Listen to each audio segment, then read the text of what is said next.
In 1980, we had the first AIDS patient outside of London in the south admitted for investigation, and then that created another great challenge for us because people were very, oh dear. I had husbands phoning up saying, I'm not happy with my wife working on your ward because of their exposure to this patient. And the final straw was when I sent a nurse to coffee and she came back crying, and I said, what's the nurse the matter? And she said, oh, I sat down to have my cup of coffee and a nurse came and sat next to me and went, oh no, I'm not sitting next to you, you work on the AIMS ward, don't you? So we decided enough was enough and something had to be done about it. But staff were very loyal. I didn't have people leave because of that at all.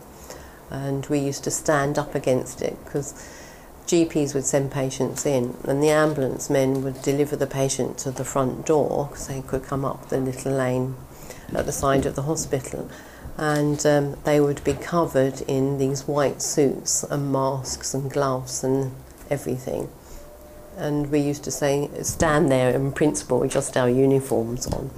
And they say, well, haven't you got to put something? We go, no, this patient isn't bleeding or bodily fluids aren't running all over the place. This is absolutely fine. And a couple of the nurses get very annoyed about it and actually say to them, well, probably you were sitting next to this person on the bus last week or in the pub. And they go, But that was their way of handling it in the end, just saying, well, actually, you're being silly here, you're not looking. But that's how the attitude was at the time, unfortunately.